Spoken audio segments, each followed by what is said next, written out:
What's up? This is your boy Lucky Loco. Sorry I haven't been making any kind of videos lately. I've been super busy getting my ducks lined up. But anyways, I've been talking with Renegade Media here and there. I don't know if he remembers, but I was talking about sobriety. I was talking about losing a wife, a partner.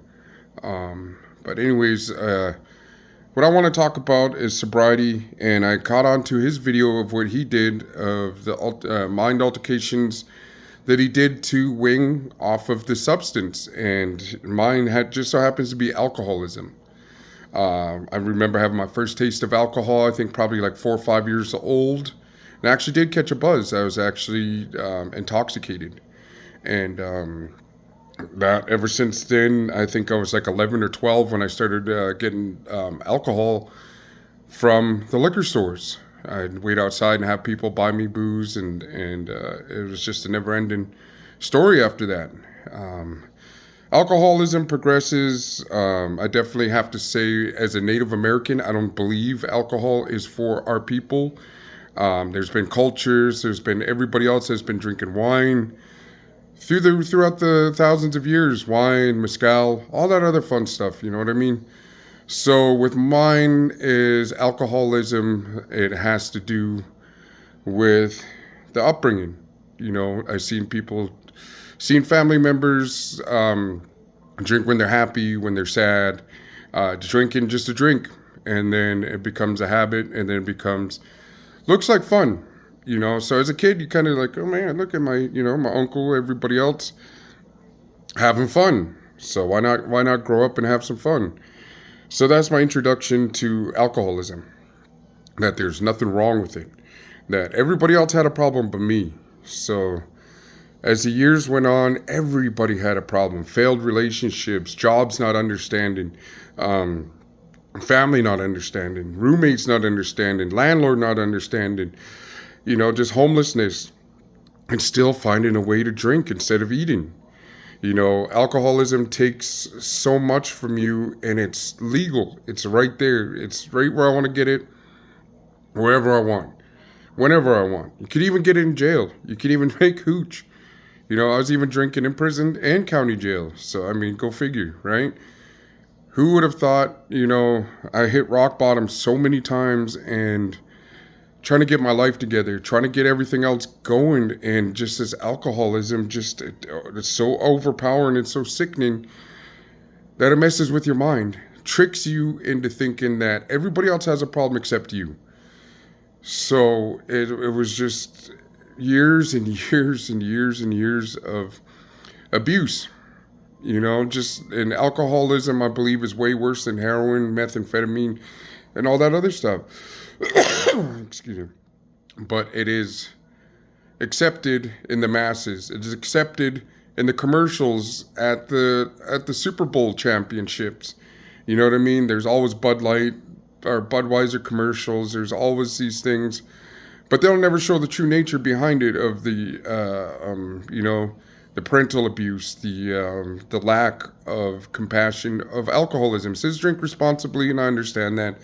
They got to have a slogan. They got to have some type of thing going. But for somebody with alcoholism like me, and that's deep rooted in the family, and lost so many family members over alcoholism, and it will continue to lose. I pray my kids don't find joy in it. I pray that they don't have the influence of having people come into their lives and enjoying it. So, anyways, after all the years of abuse and just drinking and drinking just to drink, I found my triggers. I found the trauma. I found the reasons why I drink. The reasons why I refuse to face reality of the person who I used to be and the person I am. I deal with a lot of anger. I deal with a lot of trauma. I deal with a lot of stuff that goes on the reservation. That we live in like a third world country environment, and we're didn't treat it as such. But anyways, I'm not done with the excuses. I'm done with, hey, I'm in poverty. I got to get up and go do something. I can't just drink my life away. So I face reality, and I face excuses. I face the reality of not being able to drink like a normal person.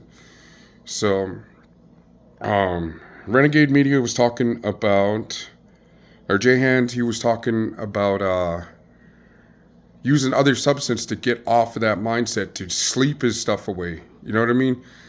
And what really got me is I haven't been to an AA meeting. I refuse to go. I've got my own personal opinions about it. There's too much ego. There's too much stuff going on. Hey, I've been sober 20 years, so I'm better than you. And who wants to be in an environment like that, especially when you're in a delicate situation to where you have triggers, where you have situations to where, you know, any type of happiness, any type of joy will trigger you to drink. And I deal with that. I had a good day. I had a good day selling out of the food truck. I'm going to go celebrate. But I have to find different routes, different things to do to supplement the alcoholism, the urge. So in the beginning stages, as I quit, I've become a recluse. I've become violent. I've become, I went to a concert and I ended up knocking somebody out. I mean, that's just, it's not cool. And I don't remember it. That's the sad thing. I mean, what if I did something more drastic? What if, and obviously, drove home? What if I, unalive somebody because of my drinking and driving? How many times have I drank and drive, drink and drive, and it's a sad thing. I put so many people's lives at risk. I've put my kids through so much to where enough's enough. So I went and started to find different things because I quit how many times, and who knows if I'm going to relapse. It's bound to happen. But until then, I'm just worried about today. Sober today, and that's what counts.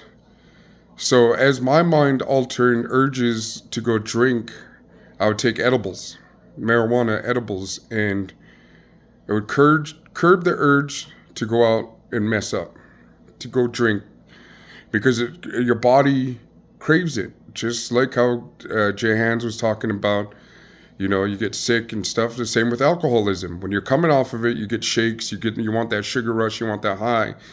Even just talking about it now, I still have that urge. Every day I have that urge, but I have to face the reality that it can't happen. I have to fight those demons to say, no, enough's enough. And just because it worked for me doesn't mean it's going to work for a family member, or a friend. When you're dealing with somebody that's that is stuck on alcoholism, no matter how much you tell that person you love them, you care for them, they're still always going to drink to numb that pain, to get rid of that trauma that they had in the past, or whatever the case may be. There's different strokes for different folks, and definitely alcoholism is something that it's horrible. I see it in the traits of other YouTubers that would get on YouTube and get blacked out drunk. And, but who's my place? Just because I'm sober doesn't mean that I'm better than anybody. No, I'm just moved better as a person, as a family member, as a boss, a CEO, as a dad, as a son, as a nephew. It's a sad reality of alcoholism, man, and it's something I don't want to deal with. I appreciate people who respect my sobriety.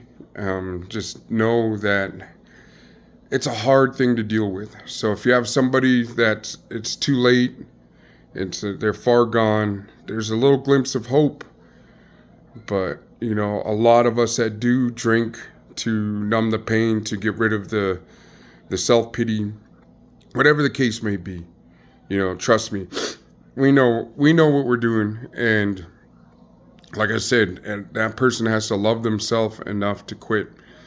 I have so many friends that passed away from alcoholism, ODs, to where it's tragic. Well, anyways, I appreciate you guys' time. I just wanted to do a quick video of alcoholism. And if there's anything that you'd like to know, ask any questions, go ahead and drop a comment. Let me know if you like videos like this, if you want to be more informative, if you want to show people that, quit looking at marijuana as a drug. It really helped me. It really helped save my life. It really helped get my life back in track. And even still, if there's an urge, guess what? I pop an edible, regardless. Marijuana hasn't made me want to go fight my family, go knock somebody out at the club. Hasn't made me get impaired and get behind the wheel and put the public at risk. You know, get over that notion that marijuana is bad for you.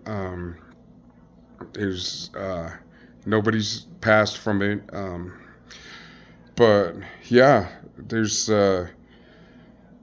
just give that person time, give that person the ability to sober up on their own, to realize that their family does love them, that their kids, that the parents do care about them, that the brother and sister does care about them.